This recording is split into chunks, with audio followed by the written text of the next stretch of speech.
was younger and in school, just like all of you, I remember this group of friends that I would hang out with all the time. We were so close. It was probably like 3 or 4 guys and probably 5 or 6 girls, and we were just like inseparable. And I remember we did everything together. We went to church together, we went to school together, we would hang out together on the weekends. I mean, we could not be pulled apart. And of course, that means that the more time we spent together, I'm sure if you know, a lot of you know this, we would sometimes get into like little arguments. Well, there was one girl who she and I just kind of butted heads a lot. We were really close, but we didn't always see things the same way. And I remember this one time we got into this really intense argument to the point that she was yelling at me. And I didn't know how to take that because, you know, who likes to be yelled at, right? And I was so angry about it that later when me and a couple of the other friends in the group were talking about it, I was tempted to just start saying things about her that I knew would be hurtful. And when you think about that idea and talking about people behind their back, you know, I knew at the time that like that's not just something that you do. And I was tempted to do it, but I knew that it had potential to damage. But I think that I was so angry in the moment that I just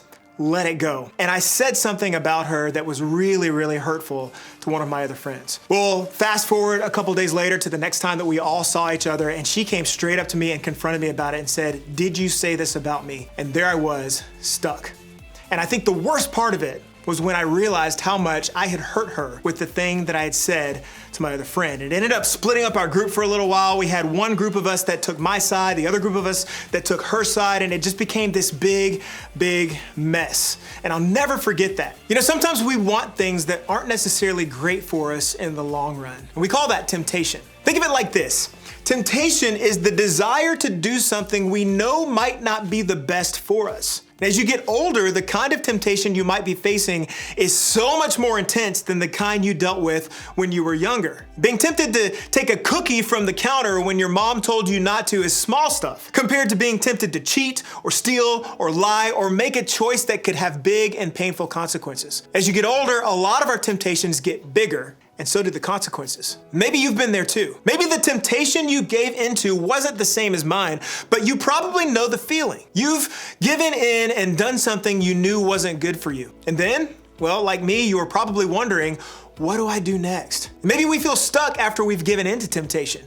We're stuck with feelings of guilt and embarrassment and defeat and shame. We worry what people will think if they find out what we've done. And if people do find out, we fear they'll never see us the same way again. Or maybe the opposite is true for us. We've heard all this stuff about how giving into temptation can be bad or wrong or awful, but if we're honest, we don't feel any of that. We don't really feel guilty at all. Maybe it's because we don't think what we did was wrong. Or maybe because we've been doing it for so long, we don't even know the difference anymore. Or maybe because everybody else acts like it isn't a big deal, we feel the same way. And whatever the reason, giving into temptation doesn't feel all that bad to us. Or maybe we get upset. We might blame other people for what we did. After all, that's easier than taking responsibility ourselves, right? Our friends made us do it. Our teacher gave us way too much to study for the test. That's a stupid rule we had to follow anyway. We look to blame everyone else but ourselves when we give in to a temptation. Maybe we try to hide what we did. We want to cover it up. We avoid the person who's upset with us. We make excuses for what we did or where we were. We might even lie to deny the whole thing. We will do whatever it takes to make sure nobody finds out. Why? Because we know what we did was wrong and we don't want to face the fallout. Each and every one of these feelings or responses when we give into temptation is normal. They're things we all might do, but the reality is they don't make things better. In fact, dealing with temptation in these ways usually makes things worse. So what do we do? When we've given into temptation, how are we supposed to respond? To start over, to change the path we're on? When it comes to temptation, what's the best thing we can do once we've given in? Well, to help us figure that out, we're going to talk about a guy named David. Believe it or not, David was one of the biggest heroes in the Bible. He lived before Jesus came to earth, and his story is documented in the part of the Bible called the Old Testament. Now, when we first meet David, he was just a shepherd boy, just a little boy. But by the time his story was through, God called him to so much more. He eventually became king, and God said he was a man after my own heart. That's pretty huge. Now, I don't know about you, but when I hear all that, I think this David guy must have had it all together. He probably lived right, he never made mistakes, and he never gave in to the kind of temptations that would mess up the good things he had going on. But that's not exactly how David's story went. When David was king over Israel, he was doing a really great job. He was winning a ton of battles, his kingdom was growing, and his people really liked him. Basically, this dude was the greatest of all time, the GOAT! But things changed on one fateful night. David couldn't sleep, so he got up out of bed and wandered to the roof, and then he noticed a beautiful woman named Bathsheba bathing across the way. Okay, now I know it's getting a little PG-13 up in here. So when he saw Bathsheba, what did David do? I mean, this was a man after God's own heart. He was the chosen king of Israel and a leader everyone loved. So obviously he walked away, went back into his room, and nothing bad happened, right? Wrong. David actually invited Bathsheba over to hang out, and well, they gave into some temptations they definitely shouldn't have. Especially since Bathsheba wasn't David's wife. In fact, she was actually married to someone else completely. A man named Uriah who was out fighting in David's army. Talk about the drama. So after all this, did David tell anyone about what happened with Bathsheba? Did he apologize or try to make it right? No. He just pretended like it never happened. And for a while that seemed to work, but then Uriah came home and things got complicated. See, David was overcome with guilt and afraid Uriah would find out what happened, so David started doing what so many of us do when we give in to temptation. He tried to keep his mistake a secret. He went so far as to have Uriah sent back out to the battle so that he might be killed and this whole thing would just go away. So just to keep this whole mess straight, temptation led David to sin with Bathsheba. Then the guilt, fear, and shame he felt led him to order the killing of Bathsheba's husband. Not good, right? David knew what he did was wrong. He knew he was making mistake after mistake after mistake, but he kept going. Why would he do that? Well, I think it was because David believed he had no way out. Maybe he thought he was stuck in the mess he'd made. He just didn't know how to change the story. And in the middle of that, David also felt really distant from God. We know that because he actually wrote about it in a passage from the book of Psalms in the Bible. There, David wrote that he felt a lot of the same feelings that I know I feel when I struggle with temptation. He used phrases like crushed and cast out and joyless to describe it.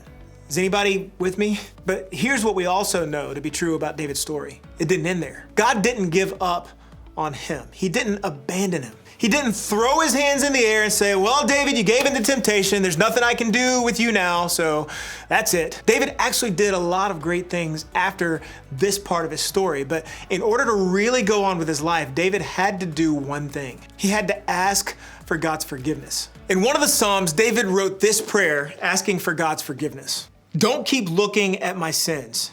Remove the stain of my guilt. Create in me a clean heart, O God. Renew a loyal spirit within me. In other words, David prayed this: forgive me of my sins, God. Forgive me for giving into something I knew wasn't good for me. Help me get over the guilt I feel over what I've done. Change my heart. Help me to want to follow your ways instead of my own. Now, David still had to face some major consequences from those bad choices, but because he had forgiveness, he could walk forward without fear or guilt or shame holding him down anymore. He knew his story could start again, and the same can be true for us. See, giving into temptation doesn't have to be the end of the story. We don't have to stay stuck in the choices we've made or the feelings we feel because of them. Forgiveness was the key for David, and it's the key for you and me too. I told you a story of a friend who I said some pretty nasty things about. And what was really good was that it didn't end there. See, we're still friends to this day, and it's because in that moment when she confronted me and said, "Did you say this about me?" the only thing I could do was to say, "Yes. And I am so sorry. Obviously, that's not really how I feel about you.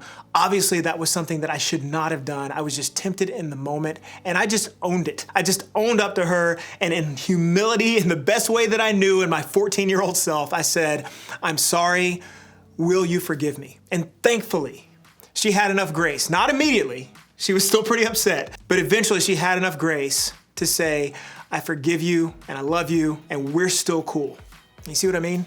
Giving into temptation doesn't have to be the end of the story. And that's because of forgiveness. So if you found yourself wondering what to do next, if you're struggling with guilt or fear or shame after giving into a temptation, if you're finding yourself making mistake after mistake after mistake, well, a different story is possible. And here's how it starts. First, ask God for forgiveness. Go to God just like David did.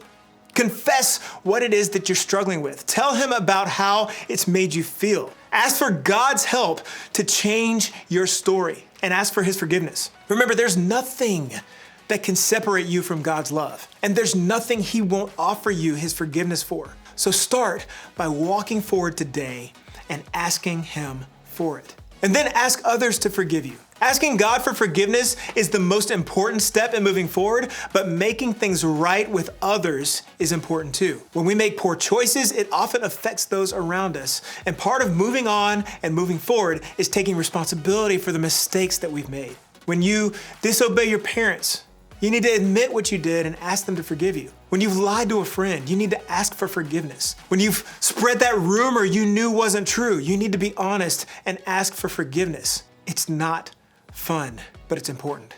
And it's part of what will help you move on. And next, forgive yourself. Sometimes this can be the hardest step to take. Even when you know God has forgiven you and you've heard a friend say, I forgive you, you can't seem to forgive yourself. You beat yourself up and you worry that you'll mess up again. And when you get stuck here, keep reminding yourself of God's forgiveness. Ask for his help to remember that your story isn't over. And then make a new plan. If you don't want to find yourself in the same situation in the future, you've got to figure out what to do differently now. You've got to make a new plan to avoid that temptation. And that might mean making some tough choices, like not hanging out with certain friends, or having your parents put restrictions on your phone or your computer, or not listening to certain music, or asking to sit in a different seat in class. Whatever you need to do, do it. Make a new plan and consider telling somebody like your group leader about it. Ask them to help you stick to that plan and encourage you as you do. And remember, giving in to temptation doesn't have to be the end of the story. You got this.